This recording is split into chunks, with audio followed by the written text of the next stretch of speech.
we are being targeted because of what and who we represent. Mr. President, do not come to Chicago. I'm willing to go to Chicago, which is a big trouble, but we have a governor that refuses to admit he has problems. It's unbelievable, right? Illinois state and local leaders fight to keep the National Guard out of Chicago. They say crime going down. But here are nearly 36 shootings in Chicago last weekend alone. 6 of them are fatal. Take a look at this. We'll slowly pan over. And petrified residents say they have had enough. I don't see a reduction in crime. I see crime everywhere. We've got a lot of challenges. We've especially had a lot of challenges the last 5 years. It's a good thing that Trump is doing something about the crime rates. I mean, that's what these people think, and these are what the numbers say. Look at the shootings in the timeline. And as I do that, let me bring in my next guest. He's made it his mission to help clean up the streets of Chicago. Project Hood founder, Pastor Corey Brooks, joins us now. So, Pastor, we keep hearing from the mayor and governor, crime's going down, leave us alone. Should we leave you guys alone? A 5-year-old was shot. Absolutely not. We need to invite President Trump in. We invite the National Guard in. You know, we've had 254 deaths in 233 days. 80% of those have been black boys. And for anyone in our community to say that things are getting better and that people are safe, that is an outright lie. We need to do any and everything we can to keep our citizens safe. One of the number one priorities of government is to make sure that the citizens of America stay safe. And that should be the number one priority of the governor and the mayor. But it's not, because the only thing that they're really concerned when it comes to black lives that matter is black lives that matter that vote. So we need people like you. I'd love for you to walk the streets with a camera and just ask people, what do you think? Would that help your life if there was National Guard here or more cops in your neighborhood with the National Guard holding down different other sectors that are less challenging? Because we look at these numbers, and this is what the governor and mayor are talking about. Murders are down 50%, robbery down 11%, burglary up 8%, felony theft up 46%, misdemeanor theft up 61%, motor vehicle theft up 80%. Those first two numbers is what they're leaning on. Those other numbers are so disturbing, it's sickening. So how do we break this? How are we going to break with Democrat against a Republican, and we end up in a political fight, and the people are not, their needs are not being addressed? Exactly. We break it by telling the truth. We break it by hearing what the people have to say from the community. There's no doubt about it that crime is still a serious problem in the city of Chicago.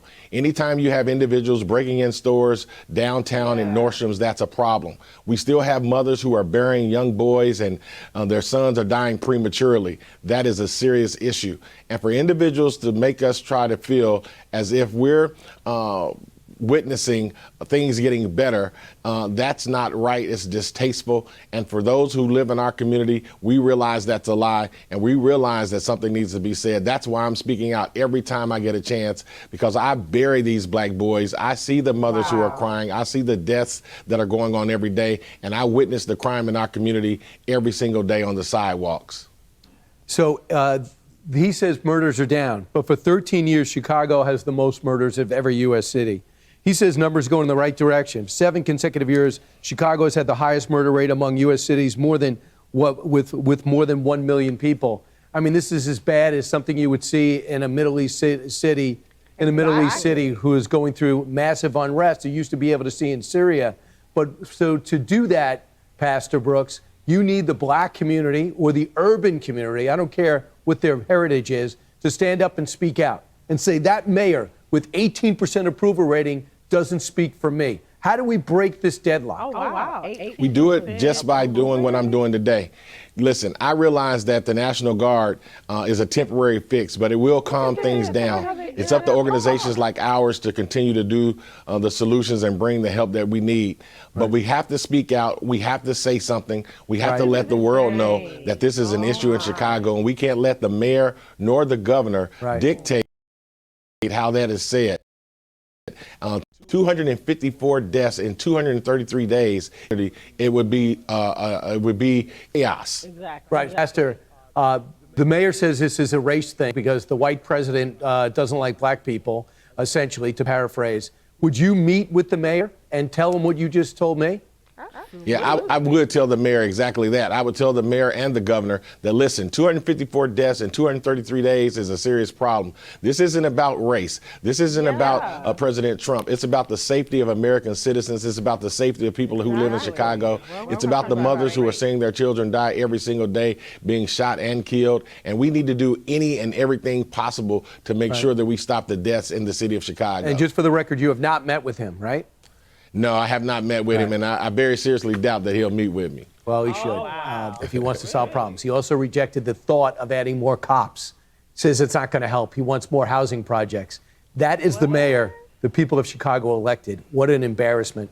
Pastor Brooks, you're a huge asset. Hopefully the mayor will realize that. Thanks so much. Thank you. I appreciate it.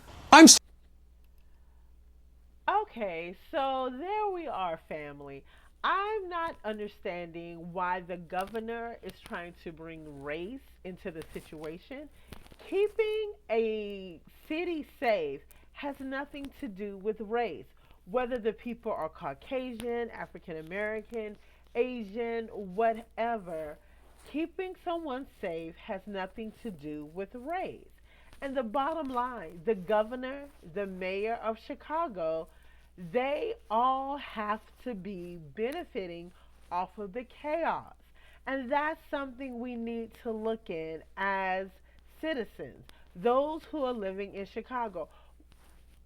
The governor of Illinois, what is he benefiting from having such chaos? Because I can't imagine any governor, any mayor refusing help from the federal government, free help to stabilize your city. A 5-year-old boy was killed. What did he do? What did he deserve? Why did he deserve to be killed in Chicago where we can have the federal government come in with the National Guard and stabilize these communities?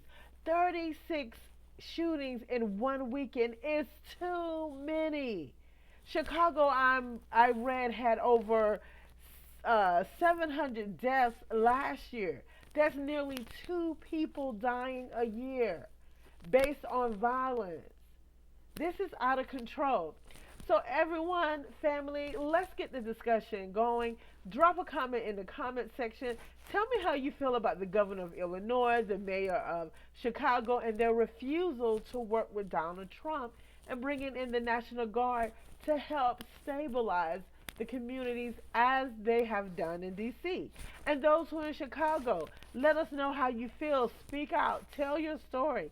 Have you lost a loved one due to the violence in Chicago? And again, remember to like, share, subscribe, hit the notification bell so you're always notified when I drop another video. And again, always remain curious, stay bold, and I'll see you in the next video. Have a good evening.